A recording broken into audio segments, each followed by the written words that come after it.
Hey everyone, welcome to the second edition of Lab Research, where the Draft Lab hooks you up with what we've learned so far during our adventures on the streets of New Capenna. For those of you who don't know us, we are, in my humble opinion, one of the best limited teams in the world. We've all been ranked the number one mythic player on Arena, and we all jam in absolutely absurd number of drafts. I won't bore you with our other list of accomplishments, because I know y'all just want to get the content.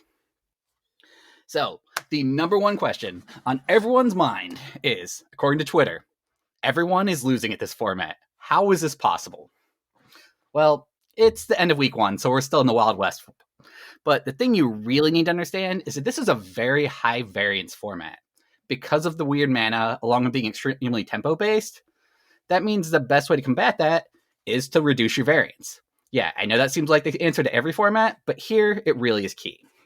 So for me, that means that the draft matters a lot more than the plays you make. You have much more agency over what happens there than in the games.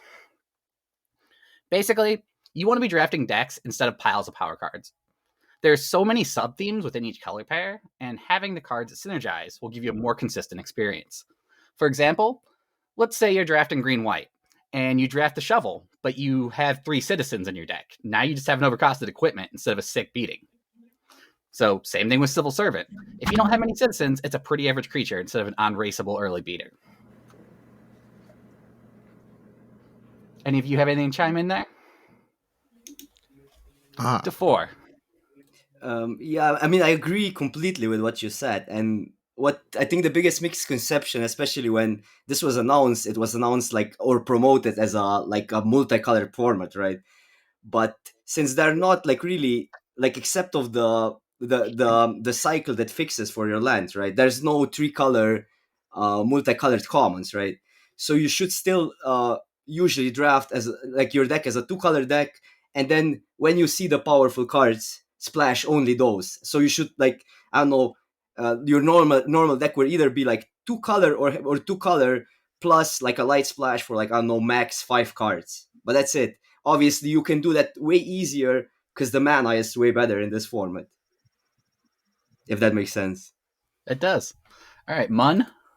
Yeah, and just to kind of add to what the four was saying, that definitely goes more for aggressive decks too. If you're building a control shell where you have like your 2 main colors as your early interaction, and then you get a little loose on your late game splashing, I think that's also okay. But if you're trying to build an aggressive deck, you totally want to avoid the straight 3 color split because I've tried it and it doesn't work. Eagle. Yeah, just to add, don't splash the 2 drop. I have seen people like missing 2 drops and they are going for splashing the 2 drops. So it feels better just to maybe not do that and not wreck your mana, because that will definitely affect your gameplay if you don't make your mana base good enough to support the deck. All right, Benji. Yeah, I think that 2 things about reducing the variance and whatnot and increasing the consistency in your deck that have helped me are the mana is definitely an issue, like everyone has mentioned. So the sack lands at common are super solid, as well as the lands that draw a card in your 2-color decks because they keep the cards flowing late game. And the connive mechanic is just really the one thing that has really carried me to most of my victories in this format so far. Cool. Icky. Yeah, I think DeFore kind of nailed it on the head that there's just no, despite it being a shard set, there's no like shard cards. There's no 3-color cards that you really need to play despite rares. Some of the charms are okay. But it really, like the gold commons that are just 2 colors are all like very powerful and often do exactly what your 2-color deck will want to do. And those are kind of like what you're looking at when you're trying to pair up colors, is like getting the gold commons that make the decks work. And they're just 2 colors. And then, if you get the fixing, splash whatever you want. That moves us to our next question, which is, what are your first impressions compared to previous limited sets? Should I call somebody at random? Let's go with Chris. Oh, okay. That works out. First impressions are that, yeah, I think there was a significant difference between best of 1 and best of 3, a little bit more than I thought. And so like I have 2 very distinct approaches to the 2 formats, and I think we're going to get into that later, but that is like one of my initial impressions is like I think you have to have a slightly different mindset for those 2 formats. having played about equal amounts of both. And I think another thing is that this format you really want to have more so than others. I feel like a game plan more than just jamming a bunch of cards in your deck, and that goes along with the synergy kind of idea. But the reason why I say that specifically for this format is because like I'm really zooming out and looking at it from like am I a control, am I a mid range value, am I an aggressive deck, and then that's really guiding my like picks midway through a draft more so than like, oh, what's my mana curve looking like. It's like more what am I missing in my deck. All right, Benji. So one of the things that I've kind of noticed early on is it seems like there are just some cards that are so powerful, rares, commons, and uncommons, really. And those cards really matter a lot. And so I've been trying to get a lot of those in the draft portion because it seems like a lot of your filler cards, for me at least early on, I'm definitely leaning more into the aggressive decks for sure, in both best of one and best of three. But a lot of my filler cards, like, just don't do a lot. Like, they're just role players, and it kind of depends on like if I'm drawing these cards that are higher power, whether they're, you know, jewel thieves, inspiring overseers, or like rares, uncommons, limited libations, stuff like that. But yeah, I definitely have run into like a lot of planeswalkers and a lot of big rares and stuff. Evelyn in particular, like taking my rares and stuff. So it's been fun, but it kind of feels like Crimson Volley to me at times. All right, DeFore. Yeah, I would like to actually tackle a specific scenario which happens so often in this set, and that's basically whenever like somebody casts Jewel Thief on the play. How oppressive is that card, and that dictates basically the tempo of the format. Because like on the if you have Jewel Thief on the play, not that it's only like one of the more aggressive 3 drops, right? It also ramps you into a 5 drop, which just makes impossible to come back on the draw. So like the only way you can battle this is either with a completely cheap removal like Strangle, or like a combat trick. And I think like something like For the Family, or like just 1 mana combat tricks, or like just really cheap tricks, matter so much more in this format. Because otherwise you're not coming back from like turn 3 Jewel Thief on the play into a 5 drop. That's like a completely like a cheat in limited, right? Yeah, because like if they go that into freelance muscle and you don't have a removal spell, you're just dead, right? All right, Eagle. Okay, so to get back to the question, so far, at least for me, this set was something new. I definitely feel like the draft portion is something that every one of us can improve at, and definitely feels like it's totally different than the other sets. Like, I feel like the when it comes to winning or losing, I don't know. Some of the influence does definitely come from the draft, and it all depends on how you did approach the draft. Um, when it comes to the gameplay, comparing to the other sets, I think the Blitz is something that definitely did spice up the aggressiveness when it comes to limited, because like you always have to think about all the hasty creatures that are going to get sacrificed, and they do get the value back. So it's a lot of tempo going on, and definitely, as the four did say, there are like cheap removals that definitely can dictate the tempo. And for me, at least at the moment, it does definitely feel like a tempo-oriented format, where if you lose a lot of tempo early on, you definitely can lose if you don't have a way of coming back. And I guess when it comes to drafting, it definitely, at least at the moment, feels like a more synergistic set where you want to find the synergy, you want to be drafting it, and you want to make sure that the synergy you're drafting, maybe you are the only one drafting it in a way that you found the open lane and you kind of stick to it and getting rewarded because the lane was open and you got all the synergy pieces that you did need. Yeah. Iggy. I think it was DeFore posted something about this maybe today about like white green is like super deep. I think it's recognized as one of the deeper color pairs, and there's just so many archetypes within it, or even just BAMP for that matter. I guess like there's white blue flyers, there's green white go wide, there's green white hyper aggro, there's green white citizens with shovels. There's like a bunch of different archetypes, and the colors are so deep. So I mean, it just further kind of illustrates the point that it's more of a synergy base set. And I think Chris said, and I agree with that. you want to be drafting this set more so with a game plan and know what your deck wants to do. Like compared to we just got off a Neo and you would just pick all the best cards. You pick all the Capitech Wreckers and Blossom Prancers, Imperial Oaths, and it doesn't matter if they work together, they're also individually powerful. But I've had the most success with focused decks that are either that have a clear game plan. All right, Chris. Yeah, one more final word on this before the next question. I think Eco bringing up the Blitz reminded me. There's so many decisions in this set, which I think is not new, but I think it's a trend in modern limited sets where there's a lot of micro decisions. If you think about it, connive gives you choices every time you connive. Blitzing versus not blitzing is important. Even cards like Exhibition Magician. Do I make the treasure? Do I make the 1/1? What's my deck trying to do from this card? And so I think it's equally important to have like a multi-turn plan in your head, because you can easily make one of those decisions and then not think about what your next turn looks like, and then you totally chose the wrong one because it sets you up for an awkward turn or something. So it's another thing I've run into. All right. Our next question is, what color combinations are you having the most success with? I'll say call on Chris first, and he can say Grixis. No. Eagle rose his hand.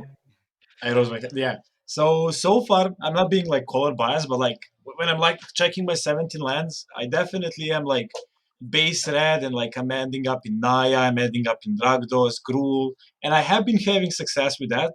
Maybe that has to do. I know the band is like having the best win rate when it comes to 17 lands, and I totally agree the band colors are strong, especially because like when it comes to band decks are like can easily be the deck can be easily good with only commons and uncommons. That's how strong the archetype is. But like, why maybe did I have the success with my, I don't know, red, green, red, black, and other like non-band colors? Is because maybe I'm like approaching the draft portion with the logic of staying open and just like the cards that were coming. Like I got a lot of key pieces in the uncommons, and then like I ended up so far, like I'm not gonna be like a pro band guy that is gonna say the band is best color. I'm gonna say the opposite.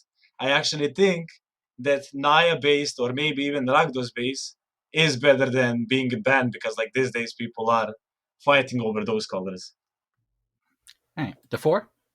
Okay, I mean, it's interesting for me that Akil actually is so like I don't know pro ret in this format, right? Because for me, I have a totally different take on that. Like I think like ret is barely playable outside of Grixis. Because like in Grixis, it works really good with like cheap removal, like Strangle, and then it has the sack team going on and stuff. But it acts so poorly as a support color, or like as a splash, or even as a main color. Because like red, I think, just loses gas in this format completely. Like green has a lot of value attached to creatures. White has like these commons that like draw you cards and stuff. Blue you can go tricky about. Even black, I don't know, but red just doesn't have anything going on except of maybe Strangle being a one drop, 1 mana removal. That's it. that's for me on red. But as for my bias goes right now, um, I just I don't know, like 2 days ago I created 17 lands account, and now I can track my history. And I think like out of my last 10 drafts, 9 have been banned, one has have been Grixis, and 8 of them have trophied. So like I think the format is completely one-sided right now. But maybe because some people are still like not didn't caught up, right? It might self-correct itself at one point. Hey, Icky. Yeah, I don't have a ton of drafts under my belt yet, but just my take is that Bant seems really good just being in that color shard, specifically green white, but blue white's also good, and then the three of the colors have access to some really good gold cards. Um, I had some success with Grixis, but I think that's just if you get all the you need to have the kill spells, you need to have the strangles and the light 'em ups, and access to all the good kill spells, and just win via that. But yeah, I'm on like Bant cards going into a draft. I had something come up. No worries. No problem. See ya, man. So, yeah. Yeah, okay. So I have definitely had a lot of luck with blue white and green white. But when it comes to Bant in particular, I've only drafted a couple times, but like the solid 3 color thing I was trying early and that just wasn't working for me in really anywhere. But I did notice that I did draft Grixis once in a trophied. I didn't think that it was a deck that I liked. And when DeFore was talking about red, I think for me, if I want to be aggressive with red, I think that I need plasma jockeys in particular. They kind of like they push damage, they refill the hand, and that's a card that is kind of like I haven't drafted that much red, primarily black red, and plasma jockey has just been a card that I feel like I always want to draw. I always want to see them late in packs, and I definitely want a couple in my deck. All right, I'm gonna be the contrarian here. I think the true power of this format's in Grixis, and this could be a best of 3 versus the best of 1 thing. But the way I approach the drafts, I have a bias towards the Grixis colors, and I want to start base black, and then I could pivot to either the Demir builds or the Rakdos builds, because I think both of those are very strong decks individually. And then you can always kind of split the difference, end up in 3 color kind of Grixis, full on Grixis control, because there's enough pieces in all those colors to play the control game at pretty cost effective mana costs. And then they give you a ton of ways to, just grind and go over the top of your opponent. So I don't know if it's because like I'm not building my decks just right in green white to where I can have like the curve outs that you kind of need to apply pressure and just keep it on. But I find that Grixis lends itself to a lot of decisions, and I think as a self-proclaimed better player, I think having more access to decisions and being able to like tailor every turn to what's going on the board, it feels better to me than just dumping my hand and like maybe having to think about a combat or two as like the major decision points. Right. DeFore? Yeah, I completely agree. I think like I mean, with this take, how Grixis feels strong when it comes together. It just like has answers to everything, and it has this like really cheap card advantage card late, and then like this, you draw cards, you play Strangle, kill something, and then you're just so far ahead that you cannot lose anymore. You have like flyers to finish the game. The only problem gets like how to maneuver when drafting Grixis, because usually it's a control deck, and most of the common cards are blitz aggressive cards, right? So you kind of need to be really open to get half of the right Grixis like package, basically. Just like that. That's my like first impression of like how Grixis feels like. Benji? Yeah, I'm super excited to hear about Chris's successes with Grixis, kind of a tongue twister, because I truly think that the first couple weeks of content, I bet it's going to be very much pro Bant, like the experiences that a lot of us have had. And I think that that will make the Grixis cards that already seem more open than in the first couple days, like late Maestro's Charms and stuff like that. I saw someone with 3 of those, for instance, earlier today. I think that Grixis is going to be a spot that might be great to be drafting like next week per se. I think it's really well positioned and it has all the answers to blue white flyers in particular with the removal, which is tough for like the red green decks that I try to make deal with. Yeah. Just wait till Chris tells you about his Ginny Fey stimulus package deck he was rocking.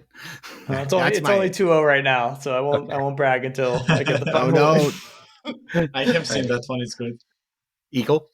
Yeah, I just want to add that maybe these days, because like people are, like I said, I mean, you all said, they are realizing that the band in general, like green, white, I don't know, white, blue, in base, it's like a good color to be. I think the reason is because commons and just the commons on their own are really, really powerful, and it's like easy to build a deck, and then like you have the huge attacks. But I honestly think that if the colors are open, and if you do end up in drafting other colors, that the I don't know, more than average Asper deck or the uh, Grixis deck could like fight against that valuable band deck as well, and still like ending up in winning. So I think in this at the moment, like it's too early to say, at least for me, that one color is better than the other, and you should just be drafting one. Like it's too early.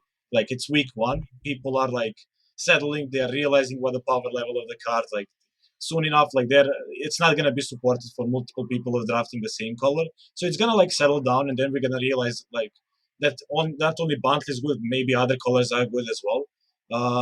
but at the moment it definitely feels like the band in general is stronger. But I think like it has to do with the commons being good, and it's not really hard for making a good average band deck these days. But I think if you are open and you do get a key cards, other archetypes are strong as well and can definitely lead them on winning. All I right. think that's a great point. And I think like because if it's a shard set, I've myself had trouble identifying the open colors per se. So I think a trick while you're drafting is don't look for open colors, look for open themes. And it'll make it a little easier to read the lanes, right? Because like, oh, there's a lot of sack stuff coming around, even though it's hard. Like, oh, is there a lot of red or black's kind of cut? But if you keep on seeing like sacrifice based cards, or if you keep on saying cards that care about counters or flyers, I think it's easier to look for open themes than open specific colors. They go hand in hand, but one's a little easier to spot. So that's basically the answer to our next question of how do you approach the drafts? Well, So would you guys like to continue on that question after Chris has answered? Yeah, Okay. totally fine with that. Go ahead, Eagle first. So that's a good point that Chris did say, like realizing which the key pieces of the archetype are willing to you. Like I remember one of these days, like I was streaming and I started with the Angelic Observer, the 2/1 flyer into the pets, and then a lot of Ragdo stuff was wheeling. And then all of a sudden I just totally switched from white, blue, green into Ragdos colors because I was getting all the key pieces and the I don't know what is the name of the new active Treason card, the 4 mana one, but I got like 4 of them. And then after getting like 3+ of them, like all the casualty spells are getting way better because you're stealing their stuff and you're actually getting a lot of value. But when it comes to question, how am I approaching this draft? I'm looking at the best card in the pack, trying to realize which one should be taken. And then I try my best to stay in one color as much as I can. When that's not a thing, I jump into second color. And then if my 2-color deck cannot end up in just like working as a 2-color, then I'm looking as a help of a third color, which powerful 3-color card I'm gonna end up in the asset of all the cards I can splash. Like for example, if I'm white and blue, I can maybe splash the black card, or I can maybe splash the what is the color? Green card, right? So at the moment I'm approaching the draft, like try to stay as much as I can in one color, jump into a second color, and then like if I feel like some archetype is open and nobody's else like willingly gonna jump into, think the pack one pick one, not pack one pick one. Pack one is the perfect time for you to maybe abandon something and just go for what is open. But yeah. Okay. The 4? Yeah, like what I noticed is like one of the biggest signals in this format is when a 2-colored common card goes late. Those are usually creatures, right? Either the Civil Servant, the three drop flyer, the dropper, and etc. When those go, like I don't know, I mean you have to like still acknowledge that people are gonna take 3-color card first just because of power levels and rares. But like when you see, I don't know, a Civil Servant or a Body Dropper pick 7-8, you should probably be leaning towards that color pair. At least like your main 2 colors should be there. Then you know you're in a good spot. Benji? Yeah, I think DeFore really mentioned a couple cards in particular that I'm keeping my eyes on in drafts as well. Because the way I'm approaching the draft is outside of like your super premium cards, like there's just a glut of 3-mana cards, which is making me prioritize in general 2-mana creatures more than I would, even though I love 2-mana creatures in general. And the main reason is I just know like my tendencies in Magic are to be a little more aggressive as opposed to controlling. And so if I just kind of lean into that and I'm willing to like take these 2-drop creatures like Rafine's Informant, the Connive 2/1 for 2 is insane. Obviously the Civil Servant and the Body Dropper are the 2 cards that like define those archetypes for me. The Green White Citizens deck and the Black Red like kind of steal sack if you can get the uncommon or just sacrificing general. And if I'm able to get my 2-drops, I just feel like my decks just play a lot better. And that's kind of been my lane that has gotten me to start winning more than I was at first when I was trying to do these 5-color decks, because I've also realized from my experiences with like treasures and 5-color stuff that it just isn't really that supported. The cards aren't really good and you're not really getting a whole lot of payoffs for like a bunch of clunky cards in your deck. Eagle? Yeah, I mean, Jordan did say what I wanted to add, but Totally agree with him. Like it definitely feels like this set when you come to approaching the draft feels like there is a lot of 3+ converted mana cards going along around, and like you always end up in like having a lot of 3 drops, and sometimes you end up in struggling with the playable 2s. So what would I suggest to people that maybe are drafting is to maybe prioritize a bit more when it comes to the 2 drops, because like you most of the time end up in not maybe having enough, or the ones you're playing are the filler ones. And like when it comes to 3 drops, there is a lot of good 3 drops running around. Like for example, if you're talking about Celestia, like 2/1 Angel and the 3/3 is gonna replace anything else in the 3 that you did take. You're always gonna play that over anything else. So when you're maybe having a chance to take an average 3 drop or a 2 drop, you should always go for a 2 drop in this set. At least that's how Gathering I look at Throng it. as well. Yeah, that one is good. Yeah. I have a question to actually pose to you guys.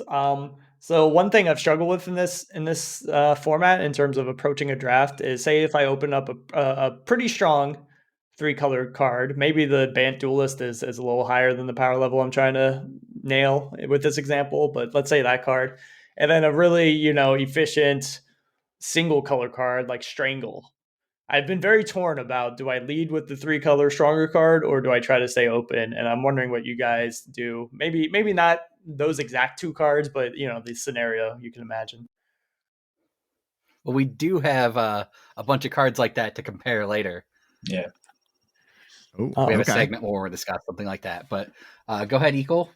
Yeah, for the question you did ask, Chris, personally, I think it's the best when it comes to any set is to go for 1 color rather than 3, because it's easier to maneuver from round 1 rather than 3. Even though the card is like really powerful, like you don't know which colors are gonna be passed to you, and it's like always easier to like ditch away from one rather than like I don't know, taking a 3 color card and like prioritizing white, and then like all of a sudden white being cut, then blue or green or whatever. Like it's, for me at least, it is easier, and especially when you did comparison to the removal, like red removal Strangle is like a premium card, and I don't think like you miss a lot, and it definitely does leave you more up to the flexibility. I guess the more difficult thing for me would be when it comes to like a 3 color cards. Like I usually think the 3 color cards is if only those cards are a bomb, and like I want to like soft force the draft towards them, or I don't know, they're splashable or something like that. Usually, I'm not a fan of taking a 3 color cards as a pack one pick one. I think like taking a single color card or maybe a golden card, like a 2 color card, should be better. But it might actually not be the case for this set. But that's something that I will have to like figure out later on. Maybe actually No. forcing in this set is actually better, because like if you pass the 2/1, somebody's gonna take it and like try to force the bond. But maybe if you take it a pack one pick one, maybe forcing is a thing about this set. But personally, at the moment, I think I'm not forcing, and I'm like trying to be as disciplined as I can and trying to stay in 1 color and get rewarded, I guess, with that. Hey, Benji.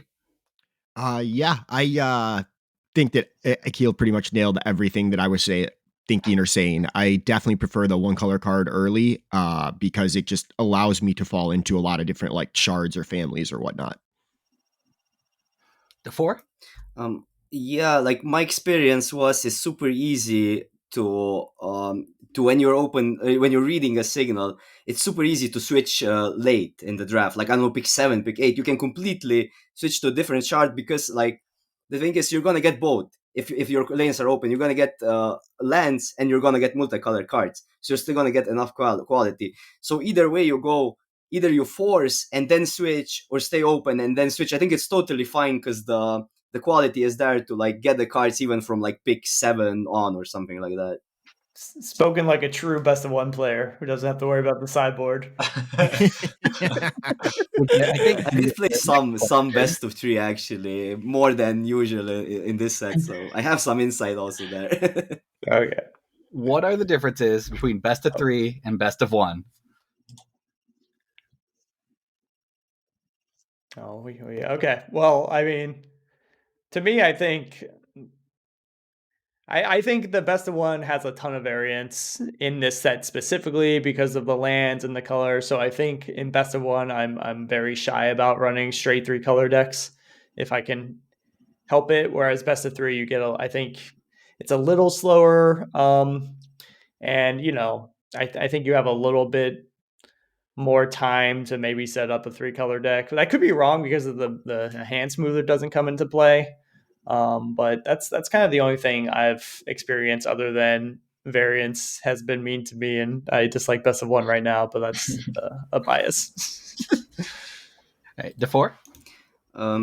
Yeah, in my experience, the like the sideboard cards are not really that impactful here. Like for instance, in Neo, you cannot just like switch to all artifact removal like you did in Neo, because there's nothing really like that here. There's Broken Wings, which deals with flyers, but not really. It's not really that efficient, since like a lot of flyers are just 3 mana, right? You're just trading equal mana for equal mana.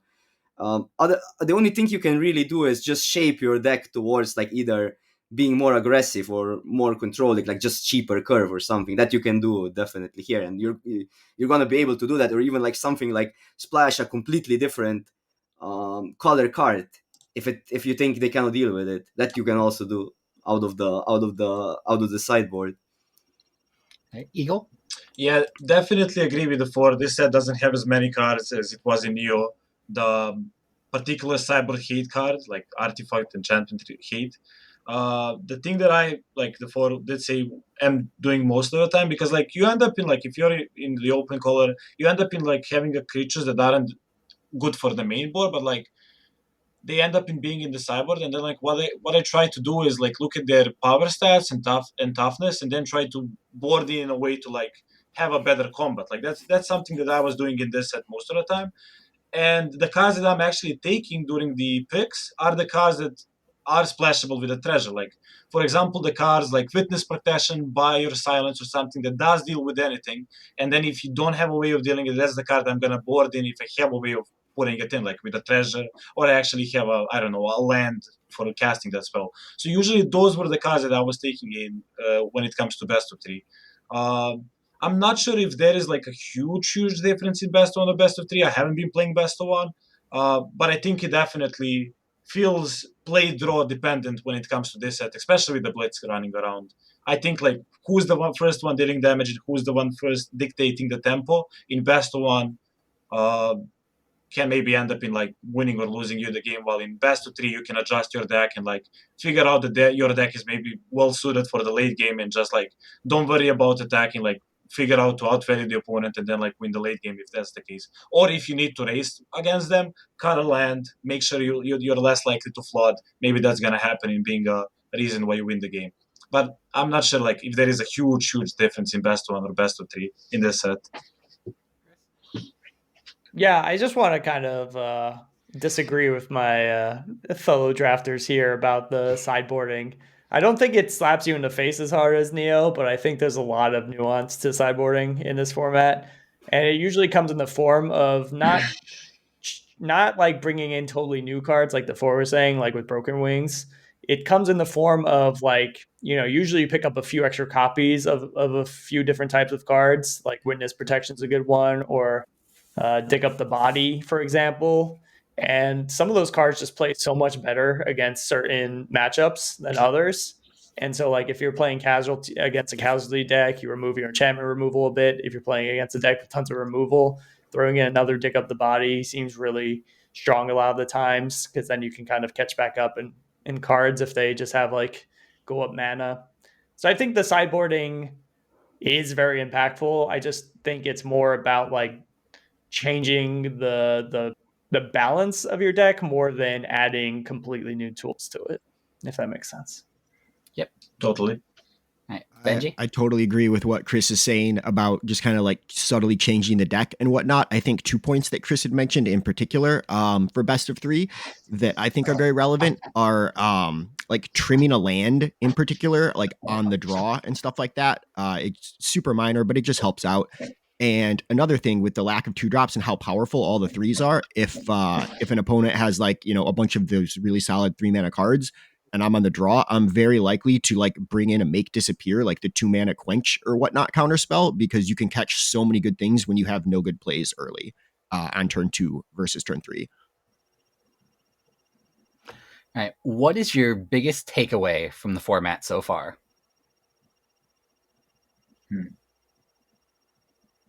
I love Neon Dynasty.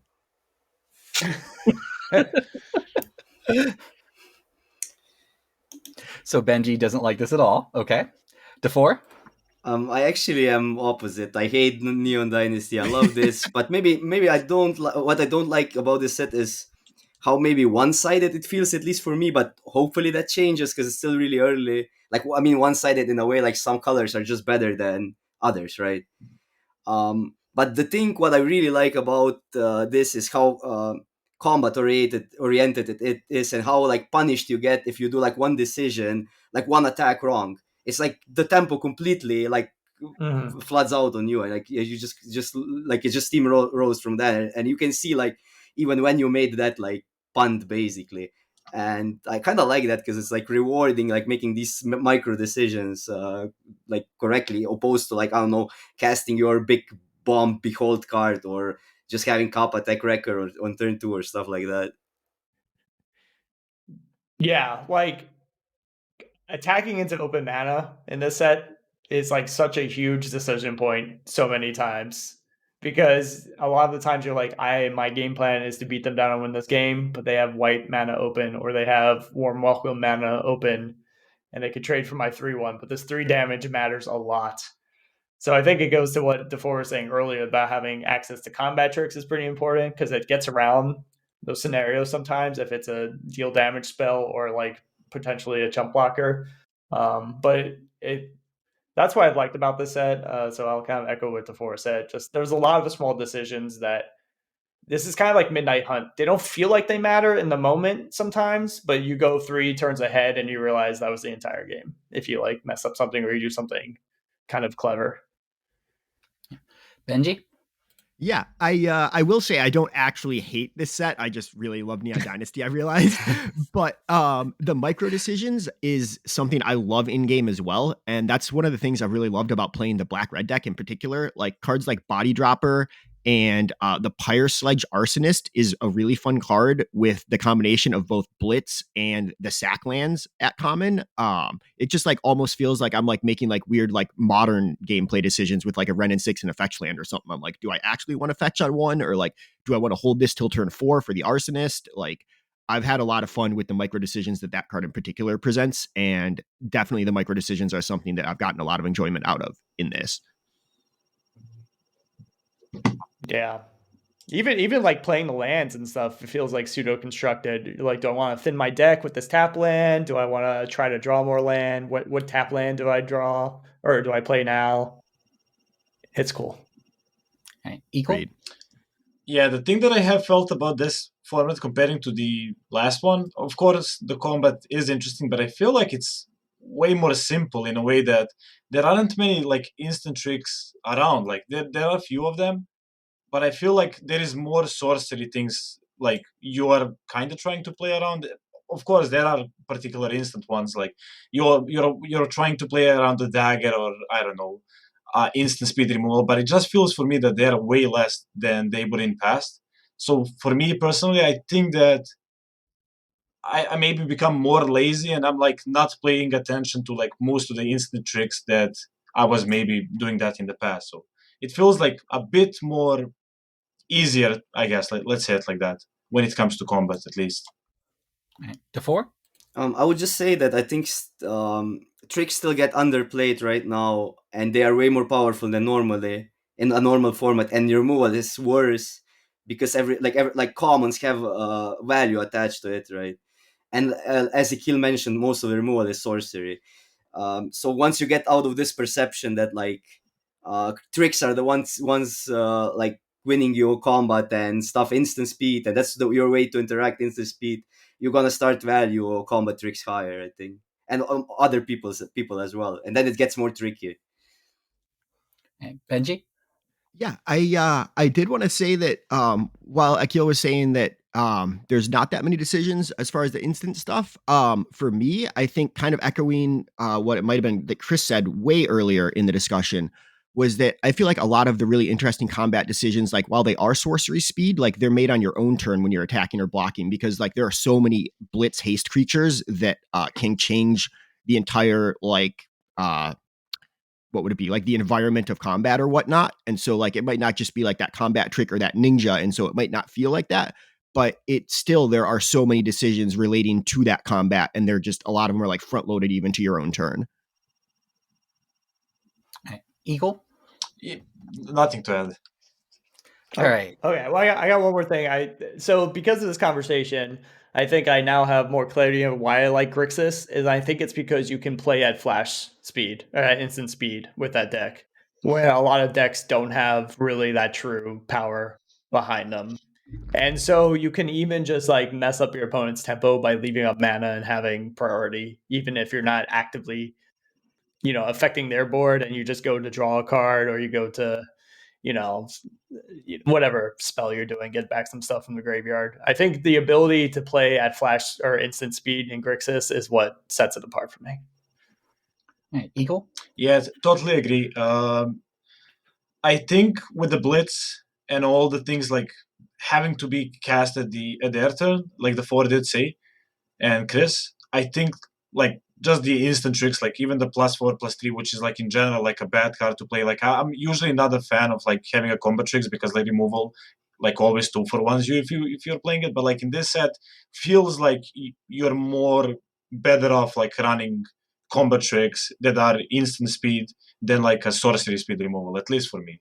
Because like it plays on their turn when it comes to blitzing, if it does matter, or like in general just on your attack and having a more profitable way of like 2-for-1ing in combat. Like it feels for me like the value that you can get like in general and limited is from combat, and like it feels like there isn't much in this set, but then like the combat tricks can help you out in that when it comes to this set. Well, we're running low on time, so we're going to run through some P1P1s really quick and wrap this up. So, first one, Inspiring Overseer versus Disciplined Duelist versus Rabble Rousing. I mean, rabble rousing, right? Yeah, is this even a pick? That's what I would take. There's a reason for this. Yeah, this is like a warm-up. There's a reason I did this one. So you all are just saying rabble rousing, right? Yeah. I think you also like almost so always fun. want to try to splash rousing in any deck because it's one white and that's it. You you need few of the fetches or something or duels and you get there. So what is the catch? The other one has a higher win rate? Yeah, rabble rousing is the lowest win rate of all those cards. I knew it, but I still didn't And think people don't know how to play it. Yes, right. Next Yeah. question. Ceiling is pretty high. This is my They whole play the point. card and then don't attack or what? Stats are a trap on this set. Like, statistics are just a total trap because they really don't tell you any part of the whole story. Yeah. Like, you look at something like that, and this should be an easy pick, right? One, like, single pip, bomb rare, or a common. Yeah. But according to the stats, Overseer is way better. Yeah. I cannot It's imagine. also one of those things. Sorry. No. It's also one of those things where rabble rousing is something you could pick up in pack 3, and though it doesn't even fit your deck, people are likely to want to play it because they have some land that can splash for it. But pack 1 pick 1, I think if you could distill it down to like when this is pack 1 pick 1 versus when the other one's pack 1 pick 1, I would imagine rabble rousing would eventually have a higher win rate in the numbers. Yeah, I cannot even imagine like a person next to you like getting a rousing and like not ending up in white and forcing the white in pack 2 because like you pass them a bomb. So like from the common you can get a signal, but like it's like some people are gonna move away from the 2/1, but from the rousing, rabble rousing, whatever the name is, I don't feel like people are gonna move away. They're gonna give their best in playing that or trying even to end up in splashing it. And in the pack 2, you're not gonna get enough white cards if they're forcing it. All right, what about Inspiring Overseer versus Urabrask Heretic Praetor?